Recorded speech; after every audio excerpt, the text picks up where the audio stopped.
It's on. Right, we're on. It's all for the best. Yes, people, welcome back to Process. Today we're joined by a very special guest today, one of my teammates, Mr. Kris Thackray. Welcome to the podcast. All right, matey. Thanks for having us on. Pleasure to have you on.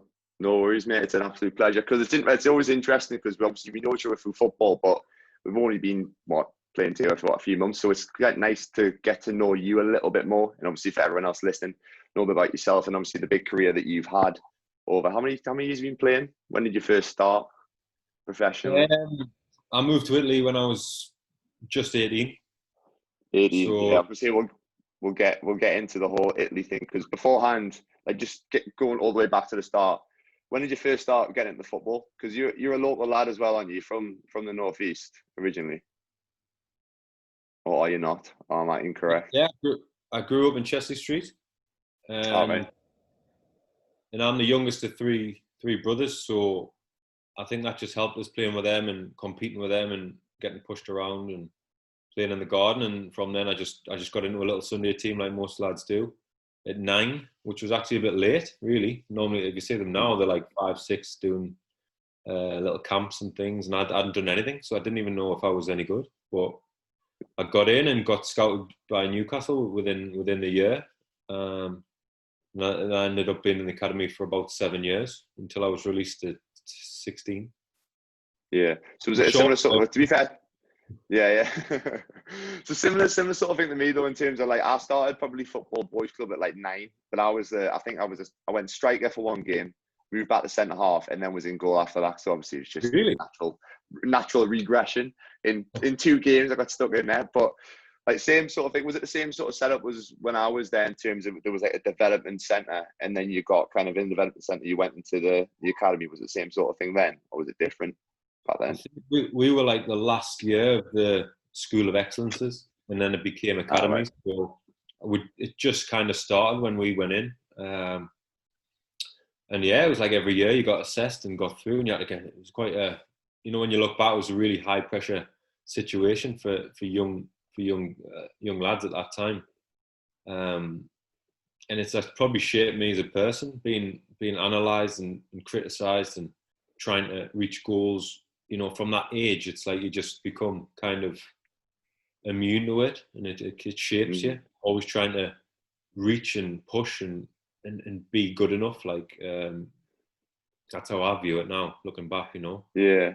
I don't think you realise it that much at the time when you're young. You just see it as that, right, I need to go out and just play football kind of thing. But if you're looking back at it, it is brutal because there's lads at the end of every year who get released. Like some of your mates get released at the end of the year. You might not see them as much. Like you're in that environment when you're with each other 4, 5, even 6 days a week sometimes, even when you're young. And then end of the year, lads get released and you never hear of them again kind of thing. It's crazy. You feel like you missed out on the boys club sort of environment? Because speaking to Adam Armstrong in one of the podcasts, he talked about it kind of missing that fun competitiveness, but still like the more fun side of football, enjoying it when you're young. Do you feel like you missed much of that when you were obviously going into the setup? I missed a lot of the years, but probably got lucky in the sense getting released at 16. I had those 2 years, 16 to 18, like where boys club's probably at its strongest. And I played for Chesley Street Town, and like a lot of the best players went there at the time. Chris Basham, he was playing there. Like Mark Anderson, at Spennymoor, had a good career abroad as well. Loads of other players who did well. We won the cups, we won the league. So I got a good little experience of club football, as well as the academy setup. But I agree with what you're saying. It's, for me, it wasn't a fun time being in the academy. It was, like I said, high pressure, striving, reaching for this goal of getting into that, eventually into a first team. You'd be ball boy and you'd go in St James's and you'd like would do Champions League games and shake the flag in front of like 52,000. And it was just ingrained from being young that that's what we were aiming for. And one of the reasons I wanted to get into the podcast, and I know we talked about it a little bit, like off air thing, but is the mental health side of that, because you've got a goal and you've got a dream, and when it doesn't happen, it causes massive problems. And I've got friends, you'll have friends who have struggled with mental health, and I was lucky that I got through I escaped it and got into the pro game at 18 and had a good little run. But it's the ones who didn't who I worry about, really. Yeah, I was going to say, because I've talking about mental health and stuff, like even at the minute there's been obviously a few recent suicides in young males, like, well, from not just from a football background but just in general. And I think at a young age we're kind of, first of all, we're nurtured quite a lot. I think the generation that you were probably like kind of a generation before me, but definitely my generation were nurtured quite a lot, especially in the football aspect. Like when you're in an academy set up like Newcastle United, like what they call them, category 1 sort of setups now, you are nurtured and kind of in this environment where a lot's done for you, and it's kind of every step set up for you in a sense. And you're almost, like we talked about, you're going out on the pitch and you're waving the flag in front of 52,000 people, kind of your only vision is playing in the first team. And you didn't really get told, well, you do get told, but not like, I didn't feel I got physically told like this is going to be really fucking tough. Like to get to the level of the first team, like there's going to be a lot of ups and downs. There's going to be times where you're really struggling mentally. You're not going to be playing. You might have a bad run of form. Somebody might be playing ahead of you and might have like an argument with the management or something like that. It's not going to be just a straight line, which I kind of always thought it was going to be. And I think a lot of lads do, like especially when you get to that 16-year-old where it's either you get your scholarship or you're kind of away. A lot of lads just don't think about anything else but my life's just going to go like this and I'm going to be in the first team, which I think is why, like we talked about, is it's a big kind of issue within young footballers mentally, like dealing with that sort of knockdown, especially at 16, where you've played in Newcastle for 7 years and you've played football all your life. It can crush you. Just how did you deal with that mentally? What was your kind of mindset, if you can remember, at 16, getting told that you weren't going to stay at the club anymore? Like I say, it's built in you, and it might not be built into everyone the same, but I was just driven, and it was the only thing I wanted to do. Maybe it was the only thing I wanted to do because it's all I ever did from that age, and it was, it was the only thing I could really say I was good at.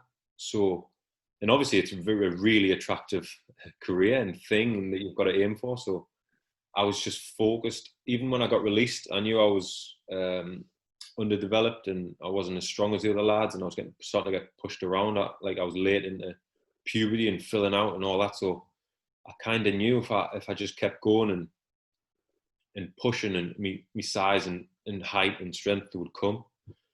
And that's what I did. I went on trial after trial when I got released. I must have went 10, 12 clubs. Me and Chris Basham went around. I remember the first one we went to was Scunthorpe.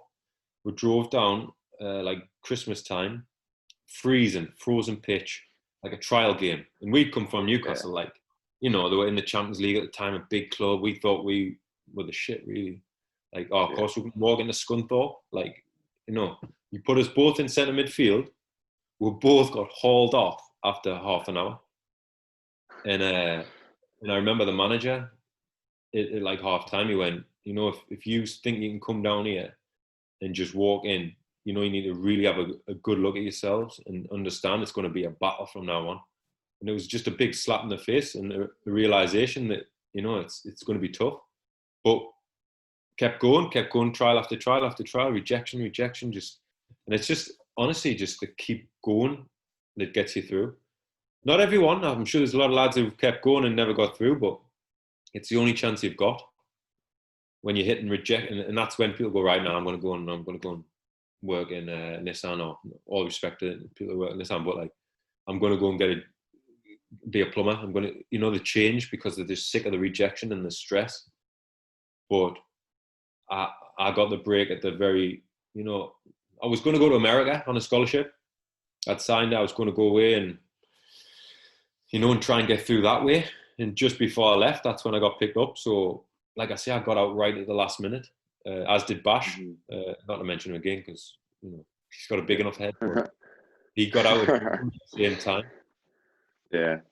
It is just that mental resilience. I think a lot of, like we talk about, a lot of young lads don't have that. And I can think of so many lads at the top of my head that when they were like 14, 15, they were the shit. They were the next big thing. And even when it gets like 16, they might have got released and they probably never played football again, or even got released at 18 after having a 2 years full-time apprenticeship.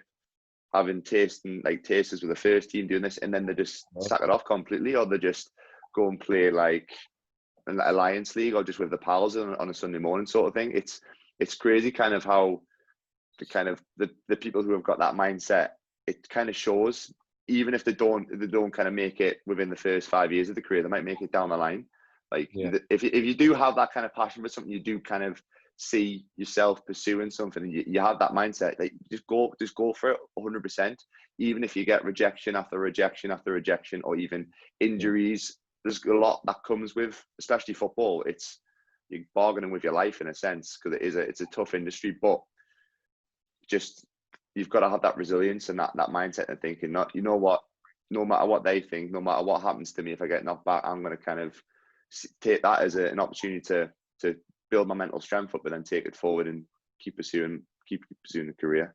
But it is tough. It's a bit of a catch-22, really, when it's a gamble. If you're going into the academy young, you've got to understand there's very few going to make it, obviously, we know that. But you've also got to commit fully to it. Like how much do you sacrifice, like going out with your friends and trying to eat the right things when you're going through an academy, if you're trying to do it properly? You know, I didn't go down the park drinking flipping White Star with my mates.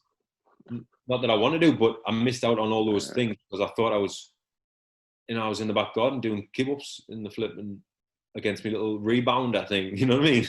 Like trying to, not every night, I wasn't psycho, but that's where I was putting my time. So you've got to, if you can do it right, you can try and build up another interest and focus on your studies as well. And while you're going through, that's ideal. But to fully commit is probably what the ones who make it do, you know, unless you're super talented, like really talented. Yeah. There's always one or two people that are just gifted, and they do just go. There's always a few that like never get injured, just rock up the train and no matter what they feel like, and they do have a career. But like you said, it is gambling with your own life, and when you're committing your whole life to something, doing like what you said, rather than going out with your mates on a Friday night or something like that, you're in the back garden, do some keep you up, so your nutrition's good, you're in bed 2 hours before everyone else when they're all on the Xbox because you've got a game the next day. All that sort of stuff. Yes, it's brilliant if it kind of pays off, but it's when it doesn't pay off straight away, or doesn't pay off like in the end. That's when it's tough, like mentally, because you've just sacrificed your whole life, so many hours, so many days, and it can hit you hard. But you've got to think about it in a positive way, that you can't see if you don't make it as a professional footballer. There might be injury, for example. You might have spent 15 years of your career playing football, putting time after time in, and you don't make it because of an injury. You can't think of that 15 years as wasted. Think of it as a time of, right, I've built this mindset, this resilience, and this kind of routine and instilled it into my mindset. I can go and put that into something else, like, for example, a podcast or a business or something else, or even if it's an injury, physiotherapy. If you've got that sort of interest and that knowledge, make the most of it. But it is hard to kind of have that plan B in your head when you're a footballer, because like you said, if you want to be the best of the best, you have to be 100% into something. Yeah. Like, so it's a tough kind of balance. Like one of my good mates, I've mentioned him earlier, that Callum Little, and you won't mind us just touching on it. You know, he was a really talented player throughout the academy and got a YTS, like a youth 2-year youth, and got released at 18. And he really put all his identity into being a player, a footballer, and he sacrificed so much. He was the ultimate train at home, do everything right, like on another level. I've never seen anything like it. And he turned pro in Holland and then got a really bad ankle injury. And he's still recovering now from it, you know. Because he's put his whole persona into that.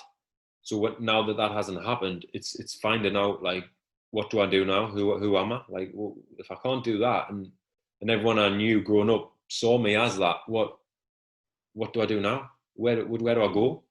So that's the kind of people who need help, I think. Yeah, the people it's just sudden. It's like nobody's fault really when stuff like that happens. It's not their fault at all. And when you talked about when you kind of got that, like, for example, the town that I'm in, like the local area, like at school, I was always known as the footballer kind of thing. And when I haven't made it I was at Newcastle since I was 9 and left at 21. because I haven't made it to the first team, like I could see that as a failure. And if everyone's looking like, oh, like I wasn't playing football at all for like a full 16, 18 months, I was out the game completely.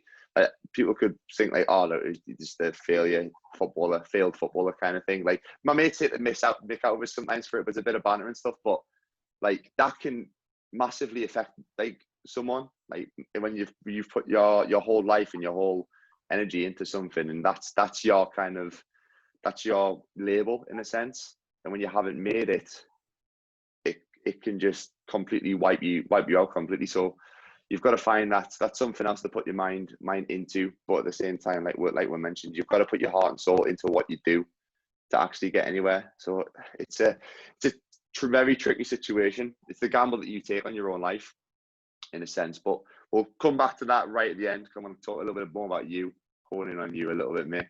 So talking about you, after Newcastle, you went to Italy. So how did the whole Italy thing come about? Long story short, I got into the England colleges national team. So like you go through a trial system and you get into the final squad, hopefully. And there was tournaments in Italy, and it was all like really attractive when I first went in. And that was what I was aiming for, and I managed to get there and played the first one in Rome and did well. And then went back again to Naples for the second one, and that's when I just got scouted in the game. And talking about resilience, and I'll just tell this little story because I think it's a good one for young people relating it to football, and never to give up. Because in the first tournament, I got player of the tournament for our team, voted by our players in our squad. So it was a big deal for me. In the next tournament, I was on the bench. So I was like, you know what I mean? What you got to do? Mm-hmm. Got to start. But I kept my head down. I went, right, I'm going to prove you wrong. So the first couple of games, I come off the bench, I did well. I was playing centre midfield then. And I'm really proud looking back on my attitude at that time, and it paid off. And then we got to the semi-final, and they started us in the semi-final. And that's when I scored a goal, like from quite far out in top corner. And it just got us, it was a bit of luck with, I don't know, I kind of earned the luck. And I got spotted and they said, would you like to come down for a week's trial? With the Seria A club, Reggina, who I'd never heard of, really. I was like, absolutely yes. So everyone went home and I stayed, and these two little Italian men came and picked us up. We drove like 6 hours down in the car. No, we couldn't communicate. We just pulled over at the service and chucked like a prosciutto, flipping pedina, toasted with ham and cheese, and threw that out as a bottle of water and just kept going. I didn't know where I was going. And I got there and I was so hungry after all the rejection and all the shit. And this was a chance to go right to the top, jump in where I've been aiming for, not trying to get a League Two club and League One and just stay in England. I was skipping it all and going to where I've dreamed of playing. I loved, watching Football Italia on Channel 4. You're probably too young. But yeah. There was a program on Sunday where it was all just Seria A and stuff, and I loved it. And it was all my dreams were coming true, so I was just going to throw everything at it. And I was ruthless. I was brutal. I was tackling people. The only word I knew was "see," which is yes. So I was just running around shouting "see, see, see," give the ball, you know what I mean? And it paid off, and offered us a 2-year deal. And I mean, you need that toughness in those months, because those lads don't want you coming in, especially as a foreigner, and taking their spot. And no one spoke to us at the meals. No one, helped us. No one translated anything for us. I'm just the coach is talking. I'm just trying to wing it and watch what the other ones are doing, in passing drills, stuff like that. So you need to be really hungry once you get the chance. And I did, and I got it. And from there, I did 2 years with them in the reserves, and then got a 3-year pro with that same club, and went on loan to League Two. Yeah. So I was going to say, a lot of young lads, I feel, especially these days, would probably struggle with that trial environment. How long were you on trial for? Was it a week or 2 weeks, or was it just a week? Yeah, the week trials. I've talked about with lads before. Going trial in places is brutal. It is brutal because, again, like you said, nobody really wants you, because if someone's in the same position as you, they're like, who's this lad on trial? Like, I haven't really signed on. I didn't want him coming in. So no one's going to speak to you. You're not part of the team. You're trying to interact with people, and you might get the odd nice lad, but in your case, like, you don't speak the language, so you can't actually like communicate with, like, you're literally just on your own. And to have that confidence and that resilience in yourself to actually go and do that obviously shows a lot. And like I said, I think a lot of younger lads would struggle in that environment, especially from like an academy setup, when a lot of things are done for you, especially these days, going away and going to a different country where no one can speak the language. It shows a lot about your character and stuff. So fair play to you on that one. It's a tough environment to go in. What do you think the biggest difference in terms of the football culture was that you've seen going obviously abroad to Italy compared to Batting? Obviously it was a while ago. You were a young lad still. Do you think there was a big difference in terms of the football culture itself? Yes. They go right into detail on everything, and they really, like, Italians believe everything they do is the best. Like, food, football, they think it's the best place to live, and they're not wrong most of the time.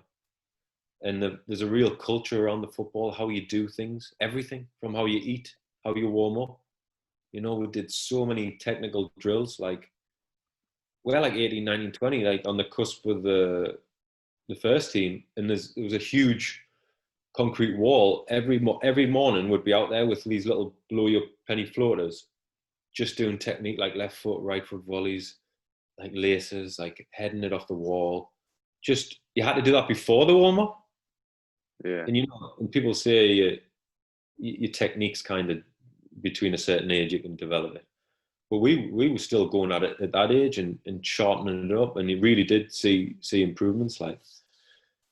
And then just going into detail, how you run, how you turn. Like, if someone turned the wrong way defending when they were tracking back, or crossed it, or took their eyes off the ball and span around, running the wrong way, the coach would stop the session and go berserk, and he would just single you out.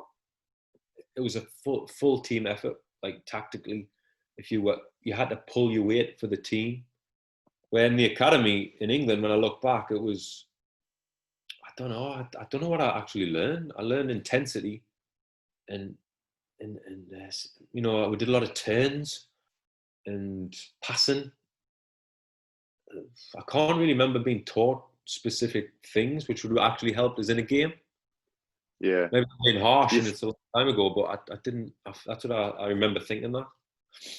Do you feel when you were in the academy setup, it was very much self-setting around you in terms of you weren't playing for like a team in a sense, especially going through the age group where you're kind of playing for yourself, and it was only based on your performance that really mattered, not if you won, the team won at the end of the game? Do you feel like that was a big difference, especially because you're talking about working as a team and stuff when you went away, and it's almost like talking about the fine like margins, like the 1% extra that can kind of take you that little bit further and help the team. So do you feel that was a big difference as well? Yeah, and I think it's a good point. Like, you should learn to be in a team, because teams are the only things that win things if you know how to be a person in that machine, like working for each other. If you, like, I remember in the academy we had these books would fill in. Are you frozen? No, I'm back on. I think we're all right. You've gone, haven't you? Can you not see us? Are you back? I'm here. Are you back? I can still see you. You froze there for a bit. All right. Did I? Yeah. For some reason, I could see you the whole time. Keep it rolling. Never happened. Never happened. I see little books at the academy.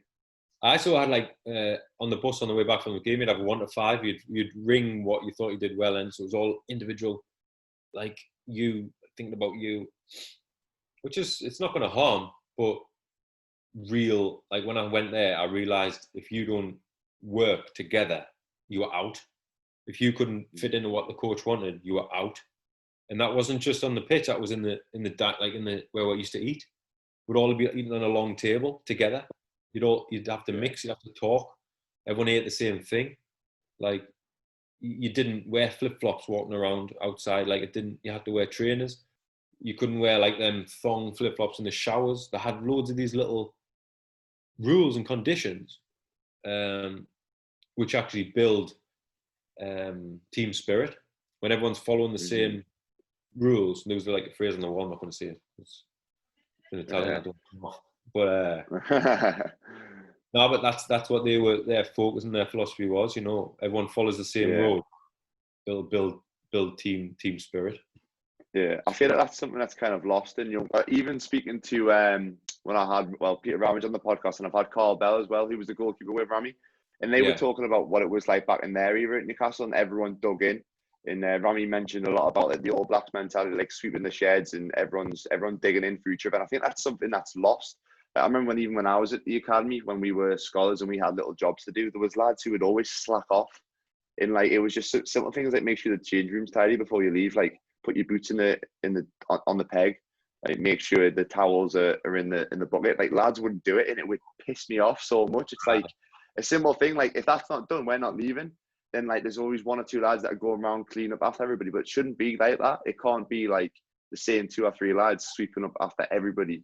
Like it's a team, and that obviously will transfer onto the field. Like if one lad like makes a mistake or something like that, the team needs to recover and get back into shape and try and win the ball back for that obviously team. But like for that one player who's made the mistake, it kind of transfers. And obviously the Italians seem to have it right from what you're talking about. But I think that's something that young lads probably, because they get a lot done for them, like I said, these days. And I was the one who fell into that category when I was young. And you don't learn it until you get older. A lot of the time, don't learn those lessons until it takes things happening for those lessons to be learned. So what were your loan spells like when you were in Italy? Really good. Well, it started off really well. I went to League Two with Monopoly. Don't laugh. And I started on the bench, like the third centre half. Yeah. And I fought my way in early, and I got in. I stayed in the full season, and I got player of the season. So that was just I thought I'm on my way here now. Like, so like your main clubs, so Reggina were controlling my moves kind of thing. So I've done really well there. And then I jumped up to Seria B the year after. And then I became like the 4th choice centre half because I was 21.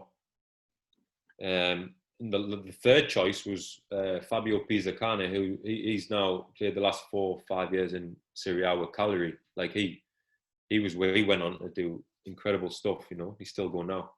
So I had him in front of us. And then I had 2 like older pros, like played in Seria A loads, like 6, 7 years. So I was just happy to be in that environment and learning and get me chance when I could. And I played 10 games that year, which I was kind of happy with as a centre half. I was playing full back a lot of them. And I really came on and improved physically and tactically and technically. It was just incredible the learning I got. And the end of that year, I had another year with them, and they went bankrupt. So, and this was like obviously 2007 was the recession, the global like financial crisis. So all these clubs started to come into bother. This was 2008 when I went, 2008, 9 or 9, 10 when I went there. So the clubs were starting to fail. Like the year after, Monopoly went into bankruptcy or liquidation, whatever. Then the team I went to after did. I think 4 teams and 5 teams went into liquidation.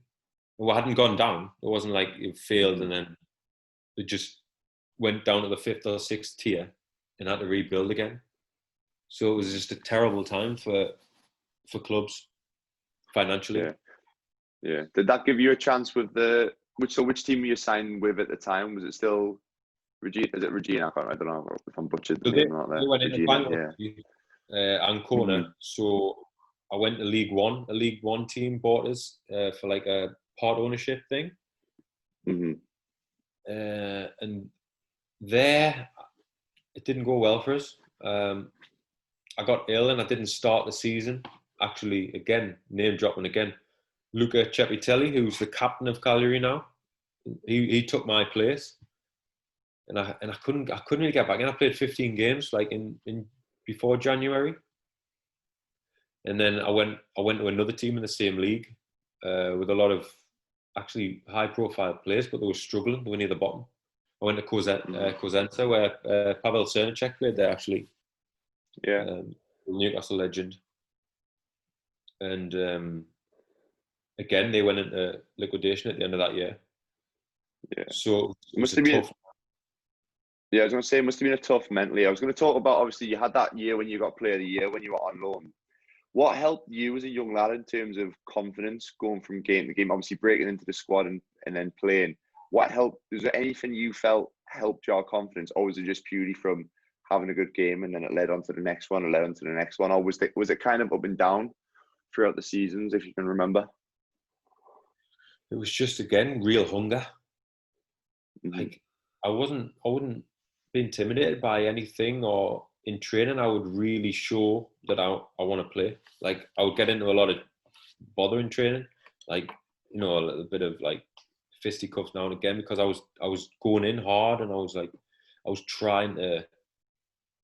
very hungry and very aggressive, and I was showing it. Where do you think that came from? Did you have it at a young age as well, or do you feel like you developed it at a certain point, or is it something that you've been brought up with?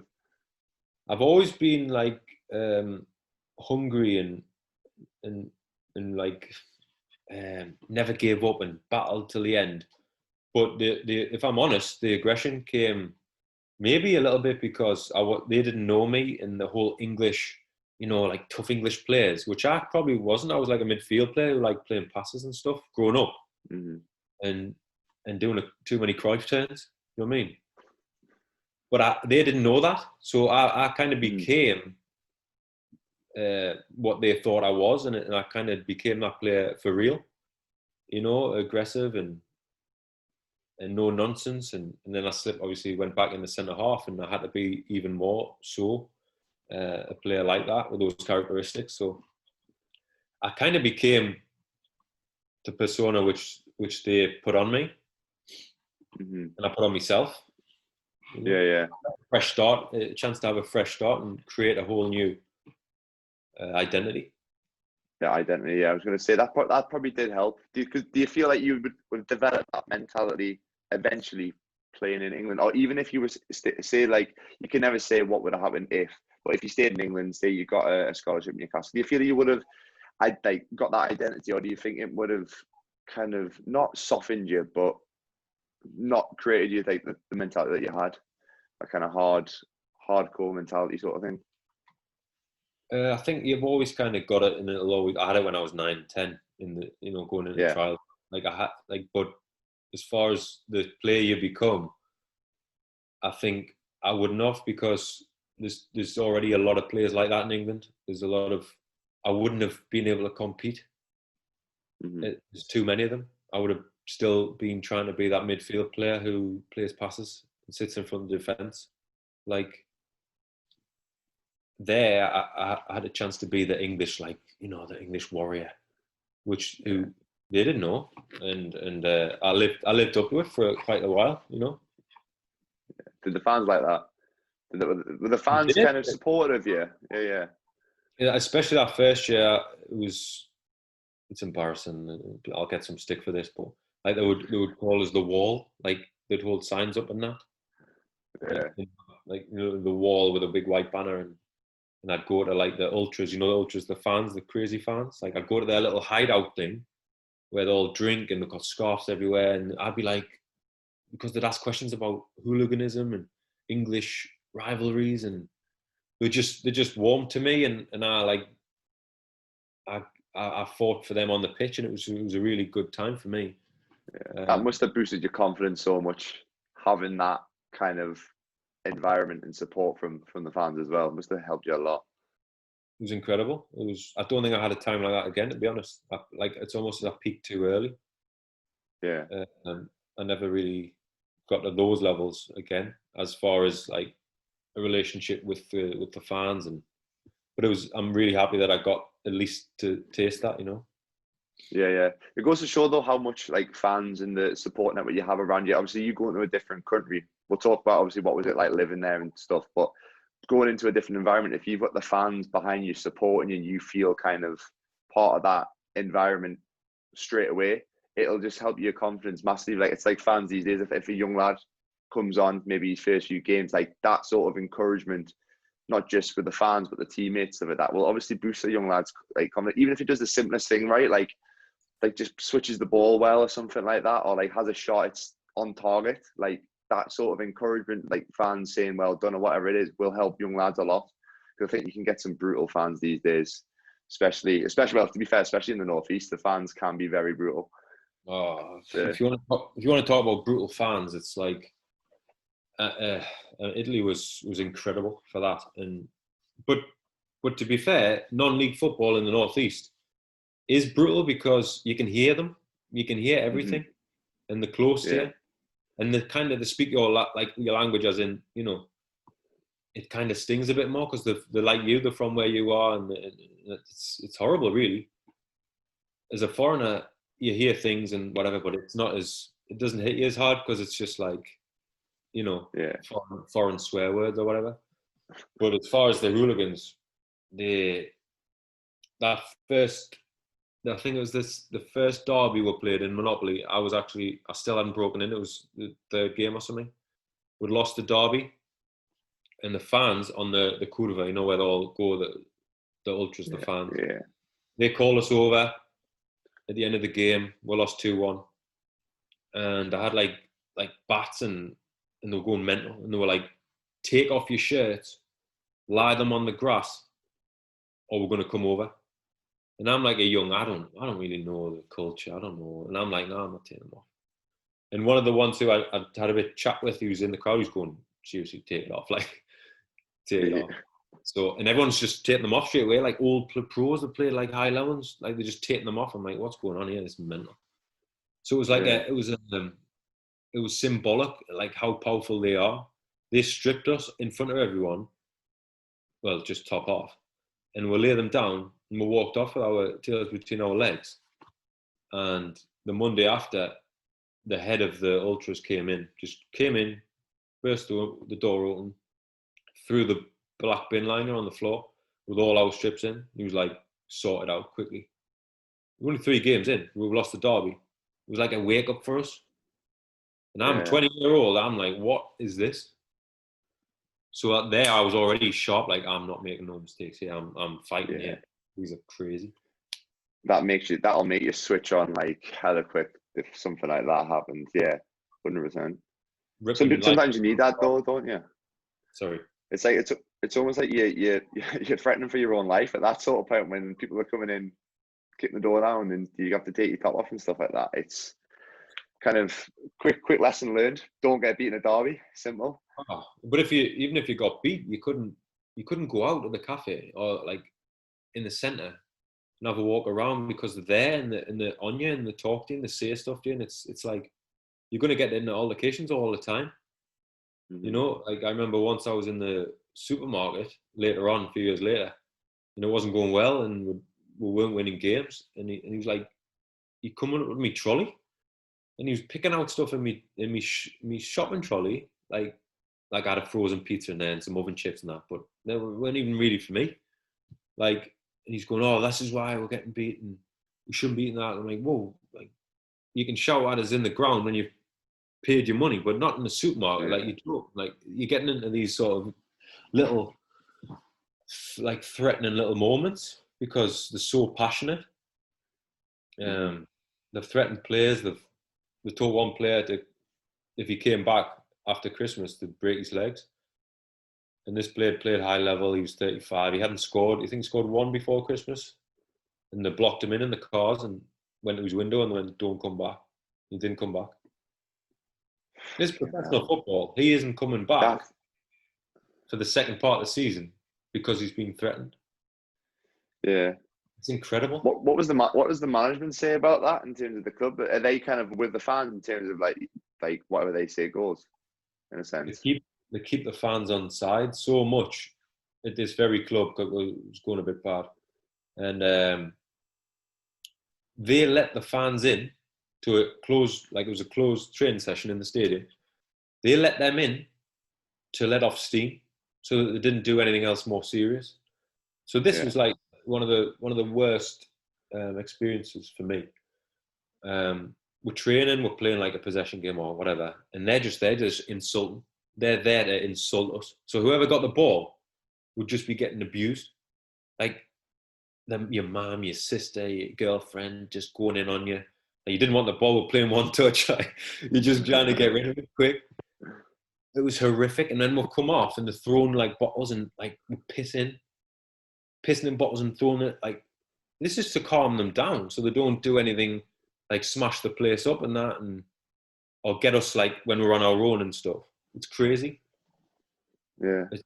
So that was annoying that the team didn't have our back and say, no, you can't come in and insulting our players. That's abuse. But no, they let them. Do you feel that helped the team, like give them a kick up the arse, or do you feel it kind of more was a negative thing overall than a positive? I think when you cross a certain line, it becomes fear. In terms of the results afterwards, in terms of results, what were the results like? Similar. Like, it can't really. We were working, when you're working as hard as you can anyway, that's like, you can fight and you can try, and that's all you can do sometimes. And if the football's not working, it's not working. And that was just, I thought that was a step too far, like going down that road. Yeah, probably just goes to show, like, in terms of the old school hairdryer treatment. I'm just trying to think if it actually worked, like their sort of method, you can kind of call it, if that sort of like kind of works with teams, like giving them a bollocking and making them shit themselves that much that they need to go and win every single game. Like, it could work with, so it depends probably on the team, doesn't it? And depends on the individuals in your team. Was there anybody who really struggled with that you can remember, like in your teams that you played with?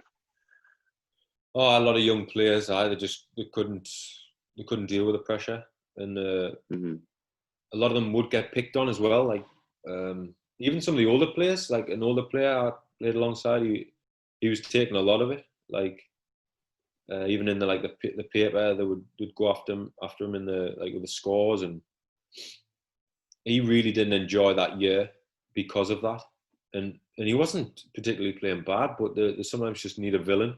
They need someone to go after if it's not going well.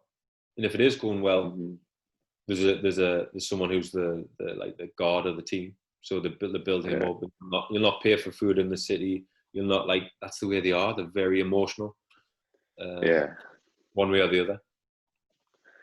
It's crazy that. Do you reckon it's still like that now? Or do you think that's still like that now? Definitely. Crazy that. It's a crazy. I mean, and to be fair, it's interesting because I didn't know it was that serious. Obviously, you hear about the ultras and all that sort of stuff, but I didn't know how actual, like, it can actually affect people's letting them into the training. When they come, they just take over the team. Did not realize that. Well, like League One, we ended up playing for free really in the last few months, because pay would come like 2 months late, 3 months late. Would be kind of used to that. That's the way it worked. But then it would be like 4 or 5 months in, and we're still playing for free. And the couple of the big players who could have helped us really were like, no, I'm not doing it anymore. And because they said no, like, I remember the fans like busting in, like trying to get through the door of the changing room. I'd trying to get at players, trying to swing at them, and the ones who weren't going to play for free, to me, like, oh, you'll get the money anyway. Like, we might have got the money anyway, but we were still giving everything while not getting an income from it. You know, they're like, no, you've got to die for the badge, and because they did, you know.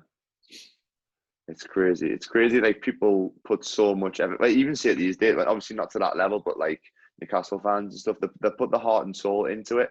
It's crazy, like, how much. And then obviously as a player, you know that, so it's like an added little additional pressure, which is it is mental. How did you deal with the the lifestyle over there? Obviously, apart from Nelly getting killed in a supermarket because you were having pizza, how did you deal with that sort of the foreign culture, should I say? Did you enjoy it? Loved it. Obviously, like the food, the weather.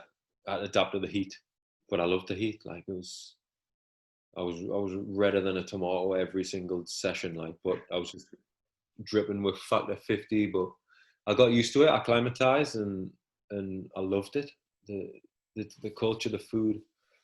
Just one of the older players used to take us out once or twice a week. He was like experienced. He'd take us to these like Michelin star restaurants and like teach us the ways and teach us how to eat spaghetti and wines, and I just loved it. I loved the quality and obviously the scenery of the places I was living in. I was always coastal, so it was just a shame that all the negative stuff was going on anyway. But it also brought a lot of flavour to me experience, and built us up a lot and like made us stronger, I think. Yeah, I've never definitely would have built your character in this country or even in Germany. Like in Malta, I never come close to any sort of intimidation like I did in Italy. So yeah. Do you feel like, obviously talking about other teams that you played against, playing in Germany and Malta, do you feel like that there was a big difference in terms of Italy was very serious and intense compared to other places? What was obviously Germany and Malta like? We'll talk about your time there. What was that like? Brilliant. A bit different. When I started in Germany, it was probably one of the happiest moments. It was a fantastic club. We'd get like 17,000 fans a week. It was a brand new stadium, like 30,000 seater stadium, because they dropped down from the top league. Yeah, beautiful facilities. I was starting. I was playing really well, and it was the fifth game in, and my ankle went, and I was out for the whole season. I had 2 operations that year, and it just kind of killed us when I was kicking on, you know. But then I got back a bit and played another year. We did all right, and I moved to another team, and they actually won the league in my 3rd year or 4th year in Germany, which was, I just always wanted to win a league, like, or win something in me, because you've got about 10 or 12 years, 15 years if you're lucky. I just wanted to win, be that top team, and I did it with KFC Erding. Don't laugh again. KFC Erding, which were actually by KFC as well. Were they? It was Did you get Krefeld. freebies after the game? Oh, yes, gift cards. Class.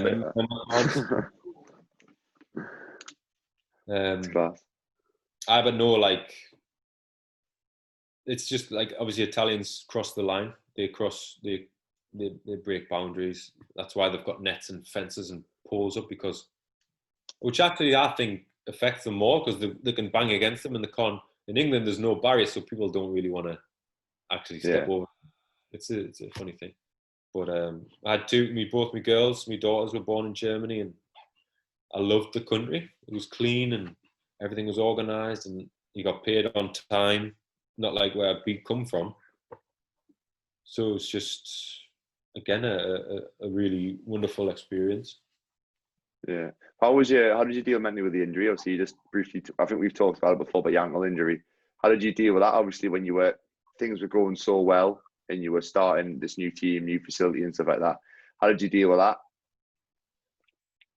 Again, I'm keep going back to it. I'm not even meaning to, but it was like being driven and hungry to keep doing the best I could, because I got the MRI on my ankle, and my wife at the time was pregnant, so I've got like a kind of bit of pressure on us now.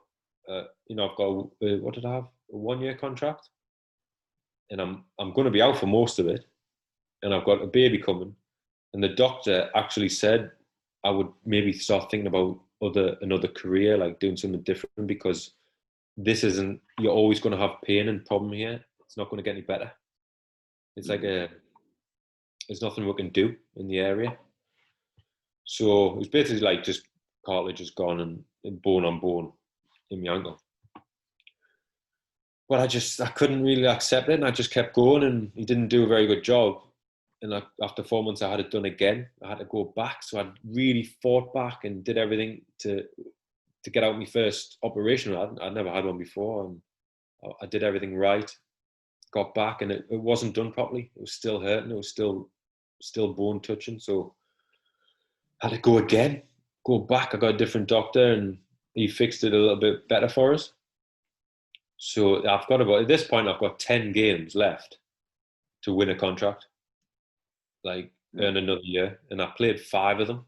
I managed to get back in and played 5, and they offered us a 2-year deal after that, which it saved us really, because I'd put everything into that. Like, it was exhausting. Starting a family and everything as well on top of that, and it gives us a second to breathe. Like, I'm going to go, I can have a summer next year where I'm not thinking about getting another contract. Mm-hmm. You know, because normally it's just 1-year deals, isn't it? Nowadays. Yeah. At that level. Yeah. Do you feel, obviously, the situations that you've been in, they all seem very high pressure, like very, very high pressure. The scenario you just talked about, the scenario in Italy where you've got the fans on your case. Before games, do you get much nerves, or is it just like, obviously, tunnel vision sort of thing, and you don't really think about it too much? I do get nervous. I get nervous, but I've just used all the usual psychology bullshit. Like, it's just preparing you to get you in the right frame of mind. I try and talk to myself like that. I don't like hanging around in the change room. I hate, you know what I mean? I'm like, I'm same. Once you're on and it's going, it's fine. But it's just that waiting around thing. I think being a goalkeeper, like yourself and a centre half, there is more pressure on us. We can't make mistakes. We've got to be focused. There's no like, I always think about this and think how midfielders and forwards must look forward to games and, I'm going to get the ball and we're going to try and score. Or like, if I give the ball away, it's fine. Like, I'll just chase back and try and get it back. We cannot make mistakes. So that adds already some pressure, which you learn to deal with and just talk yourself out of things, really. Yeah. You mentioned psychology there. When did you start kind of looking into that? Have you seen a psychologist and stuff before? Or is it all just kind of experience that you've learned how to deal with things? I do think like that with myself and try and improve myself and how I think. But I did get a psychologist early on at Newcastle, actually, just before I got released. I thought I needed some help in that year before they made decisions. And he came and he did a few exercises with us, and all about putting you in the right place by focusing on positive things and training yourself on a night, thinking about all the good positive stuff and saying a magic word when you felt good. And then I had to say that word before I started the game. And if I felt nervous, I would say the word. And I tried it. And maybe it's a bit of placebo effect. Made it work for a week or 2, but it just fizzled off. So I've never really used one since. I don't know. Have you used one before? No, because I've tried, like, I used to be, well, to be fair, I do get into the habit of being very superstitious about stuff. Like, say I had a good game, I do everything the same that I did that game. But then, like, things happen. Every game's not the same. Like, things like I feel like there isn't a scenario that you can do the same thing every single time. You're gonna get the same output in football, especially. Like, every game is completely different. The weather might be different. You might get a dodgy back pass. The ball, anything could happen. So I don't think you can do certain things to make you feel better, but in the game you just have to deal with the situation as it comes. Football's a very unpredictable game. I don't think you can get too caught up in superstitions and this, that, and the other, because like, imagine like one of your superstition things or whatever you do, your rituals, doesn't go well before, like in the warm up or whatever it is, and you're constantly thinking about that during a game. It's going to be on your mind thinking, oh, now I'm going to have a bad game, and then you're already thinking negatively. I think if it do whatever makes you feel good before a game, but as soon as the game comes, as soon as you're on the pitch and the whistle blows, you don't really think, do you really? It's just like you're just there.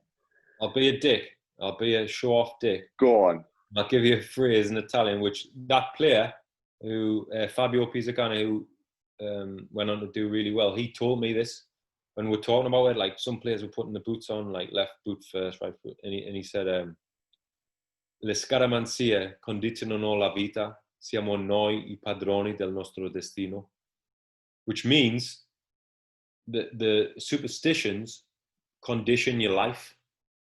We are the owners of our destiny, which is it's pretty nice, that, isn't it? Like, yeah, it sounds nice in Italian as well. Condition your life and put these things on yourself. You are the owner of what you do. like obviously you understood what I said before, Yeah. but I had to drop that in. I'm sorry. I'm going to get some stick for that. I like that.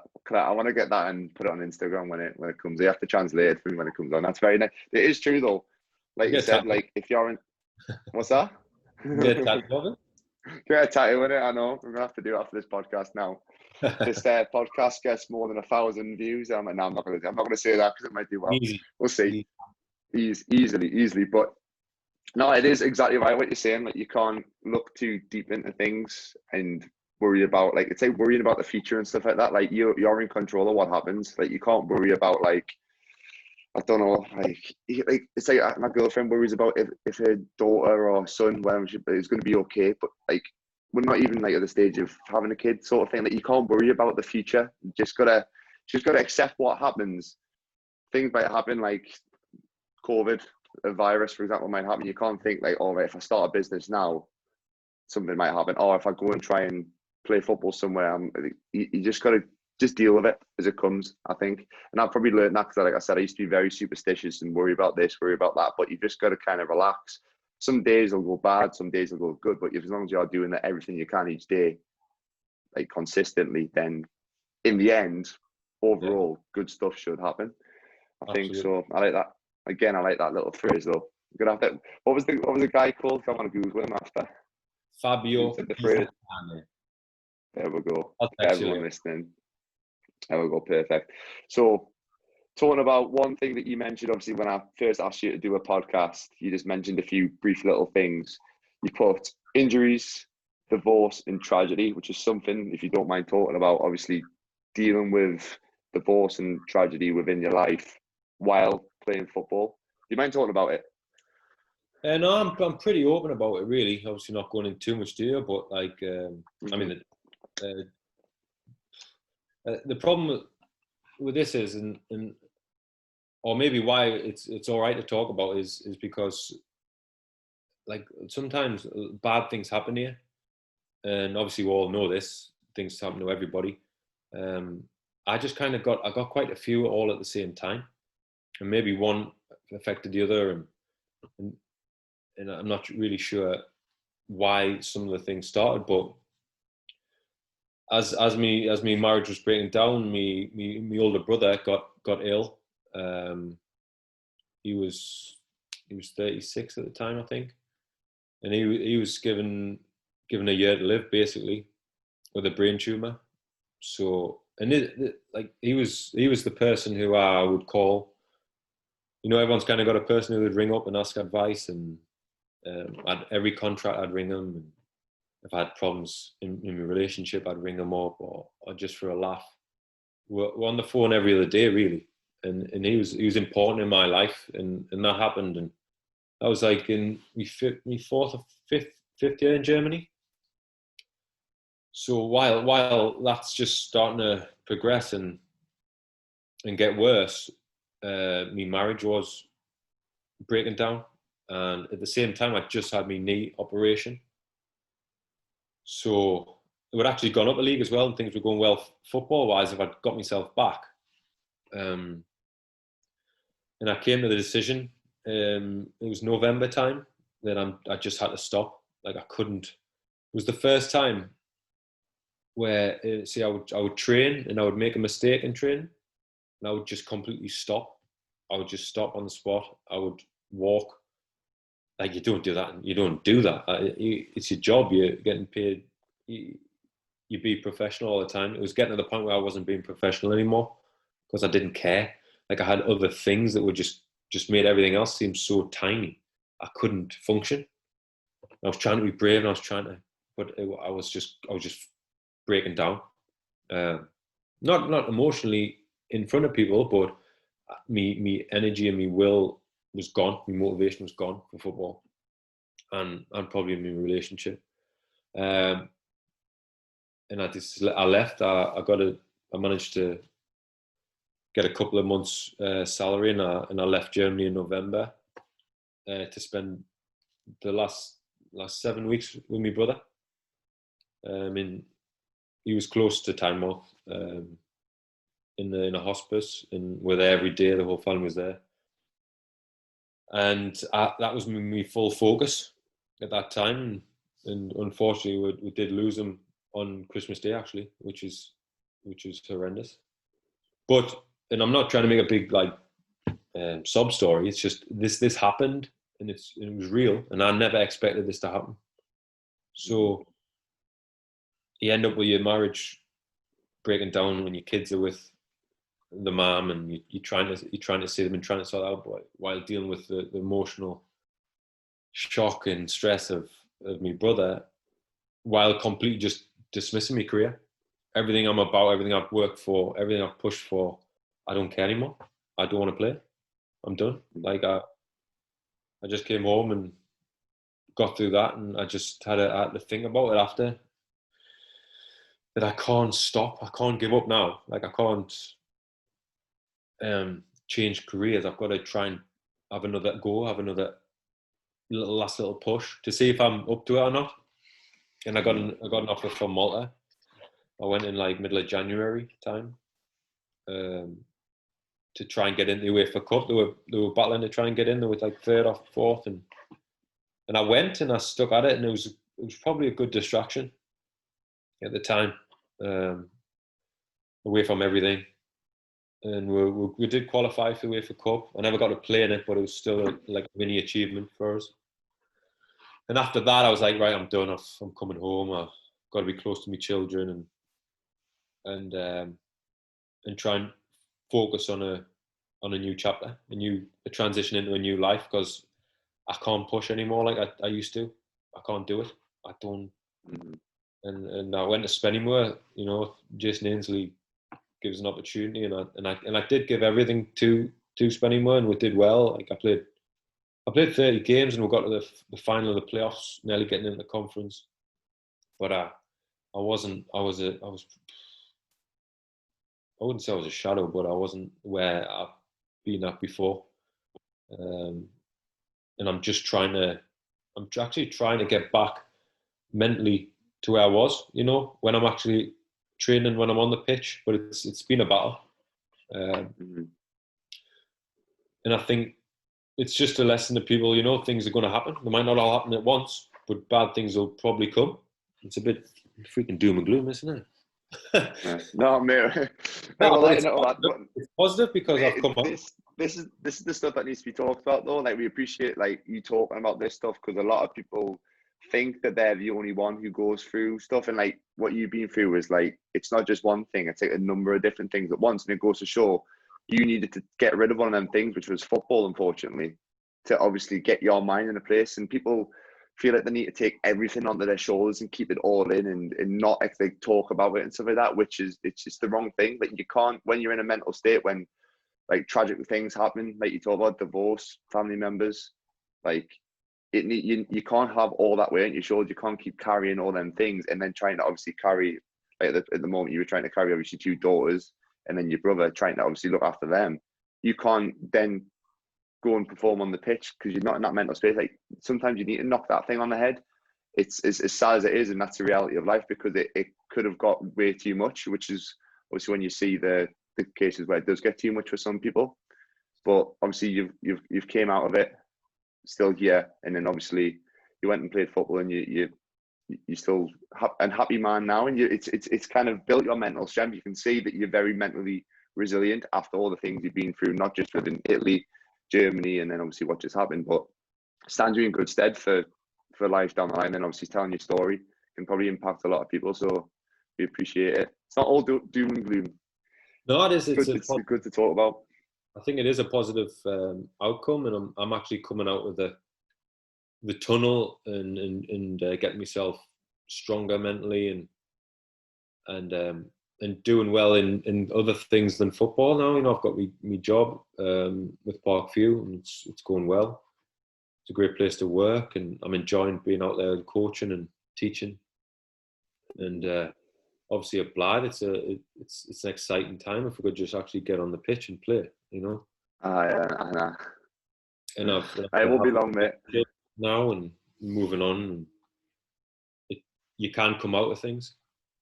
Yeah, it goes to show as well, like, as much as when you're a footballer is your life, there is more to life than football. Like you need to be able to have that thing outside of the game to not just to switch off, but just to have something there for when football obviously ends, because it's going to end eventually. Like obviously people put the whole life into it, but it is going to end eventually. But there's obviously got to be that balance of putting all your effort into something which you did for a lot of number of years and you had a great career because of it. But then there has to be a time where you do, like when you have family and when like, something like tragically happen in your family, you do need to kind of back away and look at other things and have that kind of not second resort, but sort of thing to fall back on, in a sense, to something to switch your mind off. How did you find the transition, obviously, from full-time football, that's your whole life, that's everything, into kind of part-time, working on side, looking after your family at the same time? How did you find that change? Difficult. I couldn't just wander around, go for a coffee in the morning and like do whatever I wanted, you know. And like I've actually got to get up and go to work. You know, I haven't got much time now to do what I want to do. But it's busy, and I think I need to be busy and doing something which I'm passionate about, which is like working with younger people who aspire to do things that I've done. That's where I get a lot of energy from that. I'm not motivated by money, or I'm not chasing that anymore. Like there was periods I was like chasing it and planning things and thinking what I could do with money, the little money I had, and I just forgot about that now, and I enjoy the day-to-day, the interactions with people, trying to help them, trying to enjoy my football, which is something that, you know, people don't really enjoy playing. If you're in the game, you might enjoy a good win, or if you play really well, but it's quite a stressful business to be in. Restrictions. Like I've started enjoying different foods now and having a drink now and again, which I couldn't do before, which sounds stupid, but you know, I was strict on myself. So I'm enjoying the transition. It's healthy. It's a new chapter for me. And that's what you've got to keep doing. You've got to keep changing up each chapters. When you see one fading out, you've got to move on. Yeah, it's like when people keep on trying to chase something that maybe isn't there. Sometimes there is a time where you do have to look at things and look at the big picture and think, like, is it worth everything? But that's like you can't be saying that and kind of use it as an excuse for something. Like there's people who quit for the sake of quitting, and there's people who have a kind of at the end of that path and onto a different journey. You kind of need to realize that in a sense. But again, it's a difficult decision to make, especially with football, like coming out of something that you put your whole life into, and then finding that balance with family and getting a job, and then still enjoying the game, which is a big thing. I think, like you said, at the level, like the part-time level, it's an important thing to enjoy the game. And I think whenever you enjoy the game, I always find when I'm enjoying a game, you're playing your best. It's like, I've listened to a few podcasts with, I think Joe Hart does a few with a few goalkeepers. He talks about like the best feeling when he's on the pitch is when he's having a good game and it feels like he's a kid again, and he's in the park with his mates kicking the ball around. Like when you get that kind of good game, that kind of buzz. So it's nice to get that. It's quite rare. What's that? It is. It's rare, that, isn't it? Mm-hmm. Yeah, it is tough to get in that mode, especially when even at the level that we're playing at, it's very competitive, like very serious, and obviously the fans are still crazy at that level. Obviously not crazy to the level of in Italy, but still it means a lot to them.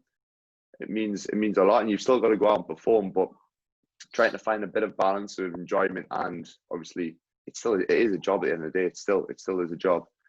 But no, it's good to see that you kind of find that balance at the end of, not the end of your career, but end of your professional career. To be honest, you can't really switch that off. Like we go, whether you're going for the pub team, like you're gonna, if you've been in the game so long and you're built like that, you're gonna give everything every time. Like, and sometimes it's been to my downfall because I've trained too hard for how I'm feeling with pains and different. Like I can't turn it off. I can't turn it off. Mm-hmm. Like I haven't been really smart with my body over the years. I've kept pushing it when maybe I should go, I'm knackered, can I like just do a bit jogging a day and go like have a bit stretch instead of killing yourself? Just running. I'm the same with that in terms of like you feel like like you say to a coach, oh, I'm not today, like my knees a little bit sore, my ankle's a little bit sore.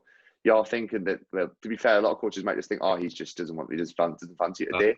But I think a lot of coaches have got to be a bit more open to the fact that, like, he generally might actually be a little bit tired. So it might be the smart thing long term to kind of back off a little bit. So you obviously, the main thing is being prepared on a Saturday or on a Tuesday night, whatever it is, kind of feeling good on that day. Do whatever you can during the week, whether it is take a day out if you need to. Say to your coach, look, I'm not today, kind of go and do some recovery stuff or whatever it is.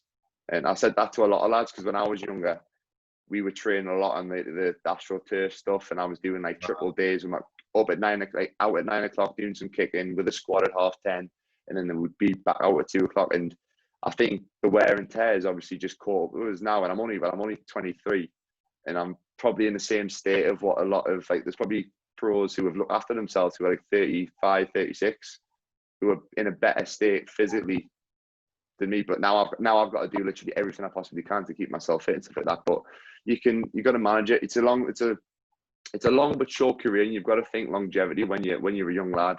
The sooner that you learn to think longevity and look after your body, like eating the right stuff, stretching, like starting yoga. Are you into yoga? Do you like your yoga? I do it now and again. I like the hot yoga. You feel like you've done something because you're sweating. Yeah, you're sweating. It's nice. That, like, there's just simple stuff like that, like start investing in your recovery, in your body, because it's your body for life. And a lot of footballers struggle with arthritis. If you've had a surgery or you've had major injuries in football, you're going to struggle when you're a little bit older. So you got to think long term in terms of that. Definitely. I want to talk about your art as well. You mentioned that. When did come on, talk a little bit about when did this start? This is when your listeners are going to switch off, man. I know everyone's zoned out. There'll be a few people who like the arty stuff. I don't know. Banner. I love it for the banner. Ah, they do love it. Go on, and this is when you get abused. The real Blyth fans are still listening to this one, and you're going to get gypped. Oh God! No, it's just like it's been a distraction for me. In general, I had like a lot of time on my hands, and I just started doing it because when you're drawing or painting, people being sick now. Listen to this, isn't there? I like this, mate. I'm all for it. No, it takes us away, and I'm concentrating on that. I'm not thinking about something else. So I just enjoy doing it. And then, people say, "Oh, you should try and sell them, do this, whatever." So I don't like taking money from people for stuff. I'm not really a seller, but I'm doing it. I'm dabbling a little bit, and it's a bit of a hobby, bit of fun, really. That's me protecting myself when no one buys one. You want it? I think my mum and dad and my brothers and that, like, my sister-in-law's bought one. You know what I mean? Oh, nice, very nice. Can you get a website set up so people can buy it? Have you got like a page or anything like that? I swear, actually, I think you do. You've got an Instagram page for it. I've got an Instagram and a Facebook. It's Alba Luna Art. So my two little girls, they're called Alba and Luna. So it's Alba Luna Art. I'm just kind of doing it, not for them, but like, they're nice. Animals I used to draw, so I just call it that. Very nice, mate. I like that. Go on then. We'll finish off with the 3 questions. Remember the 3 questions that are. The first one is 3 people you like to invite round for tea or go out for a coffee with. Go out for a coffee because it's Italian, isn't it? Go out for a coffee with. Who do you like to go out with a coffee? It's a tough one. I keep going back to like Joe Rogan and Russell Brand. I know Joe Rogan, he's very common now, but I listened to him back in the day, and I've learned so much from his guests and the way he thinks and stuff. So I'd love to chat to him. Russell Brand, because he seems to know a lot about the other side, the like relationships, and I'm not spiritual at all, really, but I'm not religious, but he can go there if he wants. So I think them 2. And I'd probably have my brother as well. Yeah. A bit cheesy, but I'd probably have him to have a chat with him again. Yeah. No, I like that. I like that one. It's very, you can tell it's very like mindful, kind of. That's the whole sort of thing. Like mindful individuals to kind of learn a lot of lessons from. Right, next one. 3 people you want to train with. So this can be, obviously, you can have a PT as well. It could be in the gym or it could be football. Anything. One or the other. I like to train free kicks with Ronaldo. I scored one last year. I don't know how, but I want to. I want to practice them. I'd like to build up my muscles with you. Thank you. No, obviously, no. I do want to work with you because I've got a bit knee issue, and we're going to get there, get around to it one day. We will, once this isolation lockdown stuff finishes, get sorted. And I'd probably like to go for just a little jog with Mo Farah.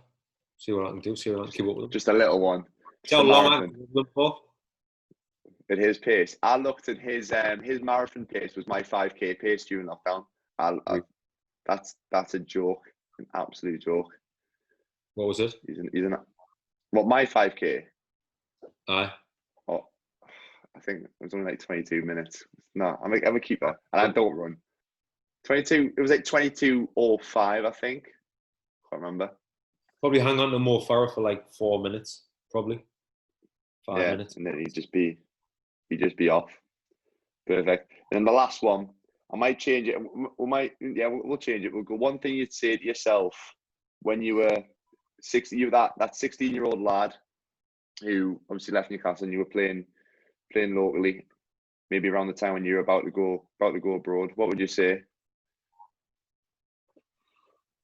I always give me best, so I wouldn't say like try harder or anything.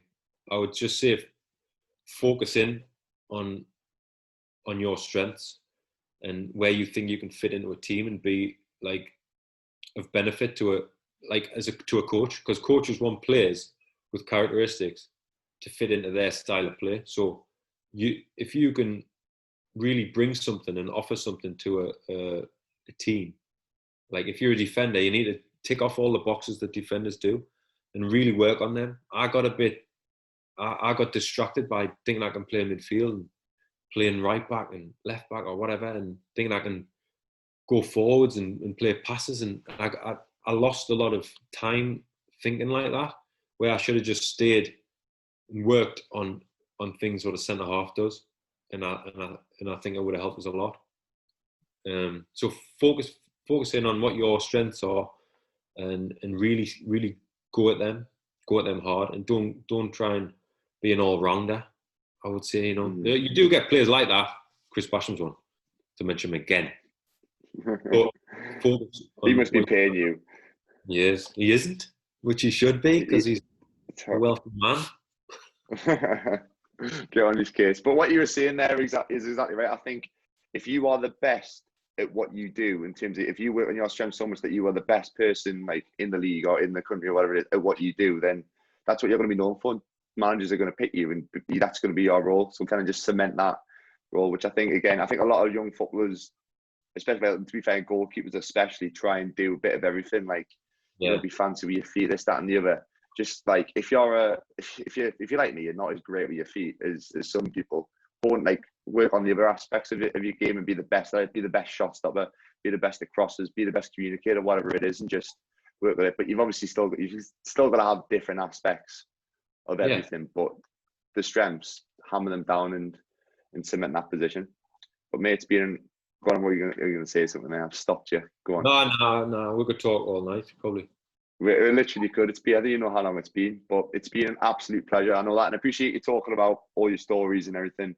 And I think a lot of people will kind of appreciate that and take a lot from this podcast. So thank you very much for coming on, mate. No, I think I just want to say how, it's not, I'm not licking your ass, but you're doing a really good job, especially for your age. You're putting across a lot of good messages and really mature with how you talk about things, and the guests you have on, you're getting some really valid, helpful points across to people. So, and you're growing fast, and if you just keep going, I think there's no really stopping this podcast and what you're doing. So, well done, matey. Thank you very much, mate. I appreciate that a lot, and hopefully I'll be on your podcast when it comes out. We're obviously trying to keep it quiet at the minute, but we'll see what happens with it anyway. Yeah. Been a pleasure, mate. Anyway, thank you very much for coming on. And do you big on social media? Do you want to shout your social media out if anybody wants to follow you? Do that sometimes if you want to. Just my name, but I'm private, so. Oh well, never mind. Doesn't Right. matter then. Anyway, spot on, mate. Thank you very much for coming on. I'll see you Tuesday. All right, see you Tuesday, mate. See you then.